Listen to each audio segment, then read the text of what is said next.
নমস্কাৰ সকলোকে স্বাগতম জনাইছো মোৰ ইউটিউব চেনেললৈকে এটা গুৰুত্বপূৰ্ণ ইনফৰমেশ্যন এইটো ভিডিঅ'ৰ জৰিয়তে আপোনালোকক দিব বিচাৰিছো খুব গুৰুত্বপূৰ্ণ ইনফৰমেশ্যন হয় আপোনালোকে ভিডিঅ'টো শেষলৈকে চাই থাকিব আৰু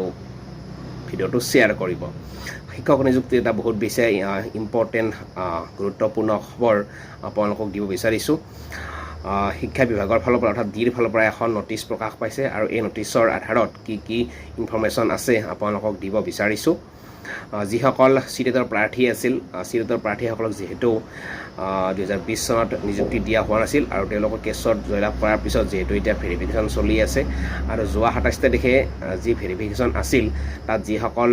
NISৰ প্ৰাৰ্থী অনুপস্থিত আছিল সেই 4জন NISৰ প্ৰাৰ্থীক পুনৰ ডকুমেণ্টছ ভেৰিফিকেশ্যনৰ কাৰণে এটা সুযোগ দিছে অৰ্থাৎ তেওঁলোকে যিহেতু সেই ডকুমেণ্টছ ভেৰিফিকেশ্যন প্ৰথম 27 তাৰিখে অনুপস্থিত আছিল তেওঁলোকক পুনৰ শিক্ষা বিভাগে এবাৰ চান্স দিছে ডকুমেণ্টছ ভেৰিফিকেশ্যন কৰাৰ কাৰণে যিটো নেকি গুৰুত্বপূৰ্ণ ইনফৰমেশ্যন হয় গতিকে 4জন প্ৰাৰ্থীক পুনৰ ডকুমেণ্টছ ভেৰিফিকেশ্যনৰ কাৰণে মাতিছে এই মুহূৰ্তত এটা গুৰুত্বপূৰ্ণ ইনফৰমেশ্যন আপোনালোকক দিব বিচাৰিছোঁ শিক্ষা বিভাগৰ ফালৰ পৰা এখন নটিচ প্ৰকাশ পাইছে অহা 13 তাৰিখে পুনৰ ডকুমেণ্টছ ভেৰিফিকেশ্যন হ'ব শিক্ষা বিভাগৰ কনফাৰেন্স হলত হ'ব 4জন প্ৰাৰ্থীৰ কাৰণে পুনৰ আৰু এই 4জন প্ৰাৰ্থী হ'ল যে চিটেটৰ NISৰ প্ৰাৰ্থী আৰু এই 4জন প্ৰাৰ্থী যোৱা 27 তাৰিখৰ যি ডকুমেণ্টছ ভেৰিফিকেশ্যন আছিল তাত তেওঁলোক অনুপস্থিত আছিল আৰু তেওঁলোকক পুনৰ এটা শিক্ষা বিভাগে সুযোগ দিছে আৰু এই সুযোগৰ আধাৰত তেওঁলোকক পুনৰ ডকুমেণ্টছ ভেৰিফিকেশ্যনৰ কাৰণে মাতিছে অহা 13 তাৰিখে তেওঁলোকে শিক্ষা বিভাগৰ কনফাৰেন্স হলত তেওঁলোকে পুনৰ ডকুমেণ্টছ ভেৰিফিকেশ্যন কৰিব পাৰিব এইটো এটা তেওঁলোকৰ কাৰণে সুযোগ দিছে শিক্ষা বিভাগে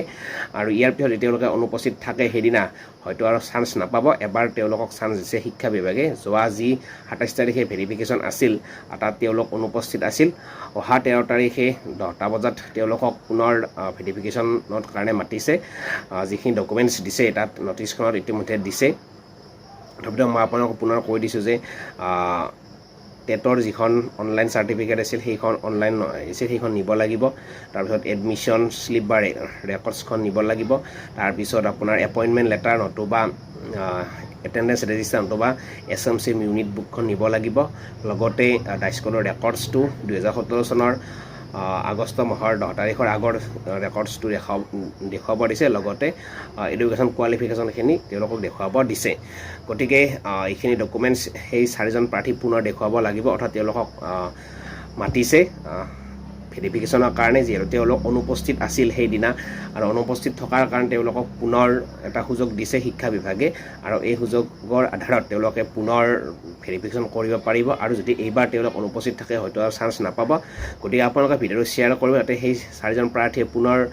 খবৰটো পাবলৈ সক্ষম হয় যাতে এইবাৰ তেওঁলোকে ৰৈ নাযায় হয়তো যোৱা যি ভেৰিফিকেশ্যন আছিল তেওঁলোকে হয়তো কিবা কাৰণ অনুপস্থিত আছিল আৰু এইবাৰ যাতে ৰৈ নাযায় তাৰ কাৰণে পুনৰ শিক্ষা বিভাগে তেওঁলোকক এটা সুযোগ দিছে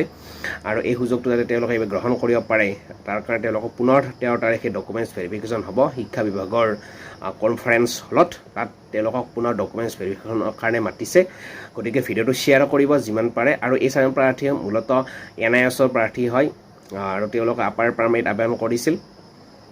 গতিকে এইসকল প্ৰাৰ্থীক পুনৰ ডকুমেণ্টছ ভেৰিফিকেশ্যনৰ কাৰণে মাতিছে শিক্ষা বিভাগে গতিকে এই 4জন প্ৰাৰ্থী নটিচখনত নাম লিখি দিছে তেওঁলোকে যাতে এই ইনফৰমেশ্যনটো পোৱাৰ পিছত বা নটিচখন পোৱাৰ পিছত ডকুমেণ্টছ ভেৰিফিকেশ্যনৰ কাৰণে যায় নহ'লে এইবাৰ নগ'লে তেওঁলোকে পুনৰ বঞ্চিত হ'ব গতিকে এইটো মুহূৰ্তত পুনৰ ডকুমেণ্টছ ভেৰিফিকেশ্যনৰ কাৰণে শিক্ষা বিভাগে মাতিছে খুব গুৰুত্বপূৰ্ণ ইনফৰমেশ্যন হয় এইটো ভিডিঅ'টো যিমান পাৰে সিমানে শ্বেয়াৰ কৰিব যাতে তেওঁলোকে ইনফৰমেশ্যনটো পাবলৈ সক্ষম হয় কাৰণ এবাৰ আৰু পুনৰ তেওঁলোকক সুযোগ দিছে আৰু এই সুযোগটো যাতে এইবাৰ তেওঁলোকে নেহেৰুৱায় এইবাৰ হেৰুৱালে তেওঁলোকে হয়তো আৰু পুনৰ চান্স নাপাব গতিকে এবাৰ লাষ্টবাৰৰ কাৰণে তেওঁলোক চান্স দিছে যি তেওঁলোকে অনুপস্থিত আছে 27 তাৰিখে ভেৰিফিকেশ্যনত যোৱা নাছিল তেওঁলোকক পুনৰ যাবলৈ বা তেওঁলোক মাতিছে ভেৰিফিকেশ্যনৰ কাৰণে এইটো এটা তেওঁলোকক সুযোগ দিছে গতিকে আজিৰ এইটো মুহূৰ্তৰ গুৰুত্বপূৰ্ণ ইনফৰমেশ্যন এইটোৱে ভিডিঅ'টো শ্বেয়াৰ কৰিব